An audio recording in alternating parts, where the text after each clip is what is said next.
Please मुझे अंदर जाने दो। तुम मुझे रोज भूल जाते हो। क्वाइट। ये क्या बदतमीजी है। ये नाना ने घर में क्या मुसीबत पाल ली है। नाना, नाना, तुम मुझे भूल गए हो?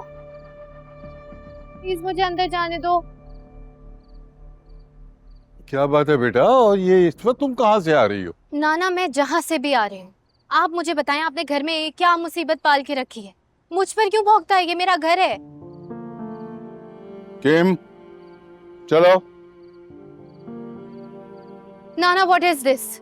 देखो बेटा, बेवक्त आओगी तो ये शोर तो मचाएगा।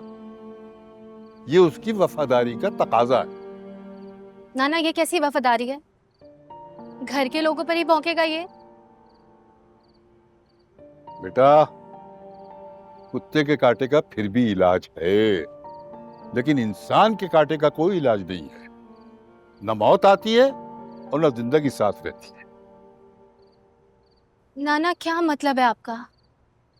मेरा मतलब है कि तुम इस वक्त इतनी रात को कहां से आ रही हो?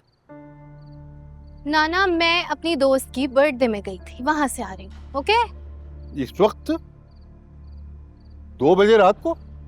जी नाना, मैं जानती हूँ कि अभी आप बुजुर्ग हो गए हैं, लेकिन इतने बूढ़े तो नहीं है ना कि ये ना जान सके 12 बजे से पहले तारीख चेंज नहीं होती। अब मेरी दोस्त 12 बजे से पहले अपना केक तो नहीं काट सकती थी ना?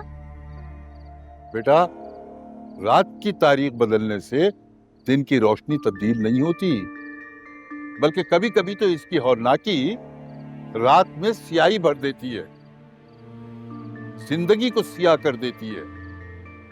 खैर, माँ बाप की दी हुई आजादी का नाजायज फायदा मत उठाओ। नाना, मुझे एक बात समझ नहीं आती, मुझे देख के आपके लेक्चर्स क्यों शुरू हो जाते हैं? I am going to sleep, और प्लीज सुबह जल्दी मत उठाइएगा क्योंकि यूनिवर्सिटी से ऑफ है। Okay, good night.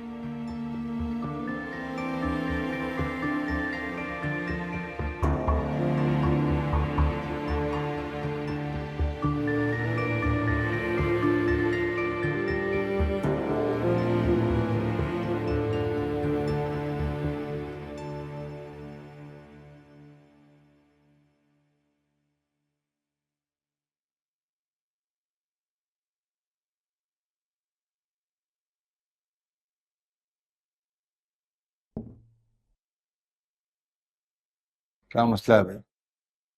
2 दिन से देख रहा हूँ मुंह फुलाए फुलाए घूम रही है। मुंह ना बनाऊं तो और क्या करूं? 3 दिन गुजर गए, बच्चे के बदन से अभी तक लाठी के निशान नहीं गए। तो गधे को भी सुधारने के लिए कभी कभी लाठी का इस्तेमाल करना पड़ जाता है। एहसान साहब, इंसान और जानवर में कोई फर्क होता है? अच्छा, अब तुम बिला वजह की हिमायत ना शुरू कर दो। दुश्मन नहीं हो उसका। अकरम उसे छोड़ के मर गया है तो उसकी इकलौती औलाद को क्या कुत्तों की तरह सड़क पे छोड़ दूं?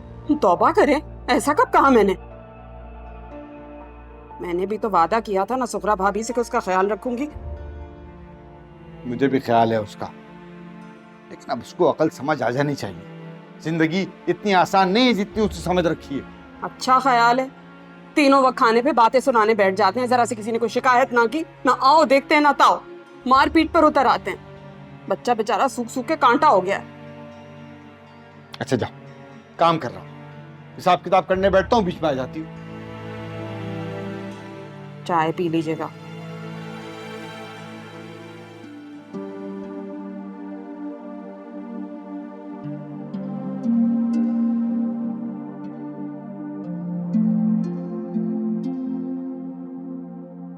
मुझे अपने तरीके से उसे सीधा कर लेने दो।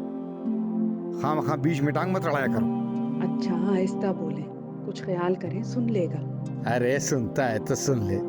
अगर वो अब भी ना सुधरा ना तो सच कह रहा हूँ, मैं अपनी बेटी को तलाक दिलवा कर कहीं और ब्याह दूंगा। ये किसने कहा है तुम्हें कपड़े इस्त्री करने के लिए? मेरे हाथ पैर टूटे नहीं है अभी। छोड़ो इसे। छोड़ो मेरा हाथ। करंट लगने से मरेगा नहीं राजी। टीच जानू बड़ी।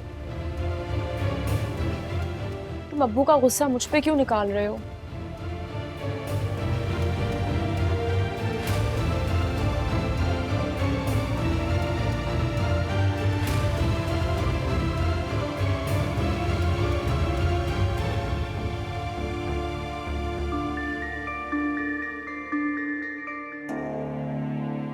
मुझे अपने तरीके से उसे सीधा कर लेने दो। खामखा बीच में टांग मत लड़ाया करो।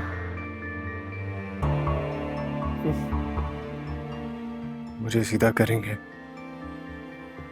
कोई बंदर नहीं हूं मैं जो उनके आगे नाचता फिरूं।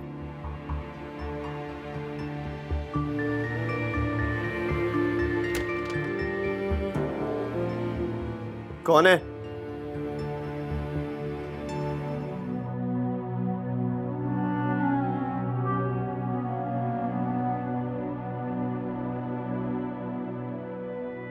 क्या काम है मुझसे? क्यों आई हो मेरे कमरे में?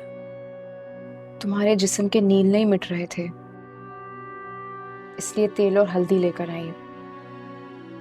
तुम लगा लो, तुम्हें सुकून मिलेगा। बाप घाव देता है और बेटी मरहम लगाने की बात कर रही है। वाह, क्या बात है तुम लोगों की। इसे अजनबी तो मत बनो। क्यों? क्यों ना बनूं अजनबी? तुम्हारी वजह से मेरी जिंदगी अजाब बन गई है। वो चाचा को तो चाहिए ना परफेक्ट दामाद, अपनी मर्जी का साचा। ना मेरा तुम्हारे साथ निकाह होता और ना मेरे साथ तोड़फोड़ की जाती। तुम इतना चिल्ला क्यों रहे हो? कोई सुनेगा तो क्या समझेगा? लोगों का इतना डर है तो इस वक्त मेरे पास क्या लेने आई हो तुम? लेने के लिए नहीं आई, देने आई हूं मरहम। और तुम्हारा और मेरा रिश्ता इतना मजबूत है कि मैं जब चाहूं तुम्हारे पास आ सकती हूं और कोई मुझ पे उंगली नहीं उठाएगा, और ना मुझे किसी का डर है। तुम बैठ जाओ, मैं तुम्हारे मरहम लगा देती हूँ।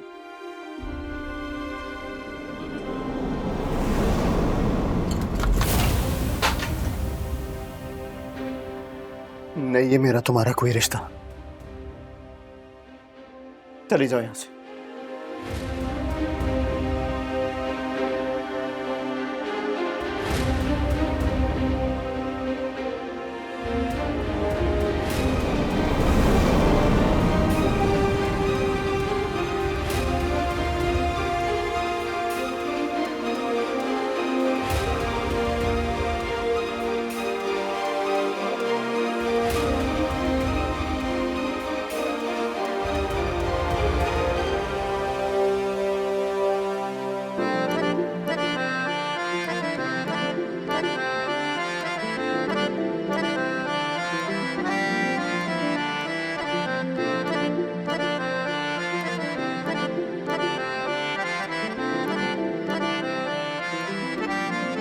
दूरियां हो गई तेरे मेरे दरमियां है क्यों कुछ भी कहना मुश्किलों सा हो गया है क्यों तुम जो खो गए हो वक्त रुक गया मानो सब अधूरा रह गया दूरियां हो गई तेरे मेरे दरमियां है क्यों तन्हा इस कदर चांद जैसे आसमां में हो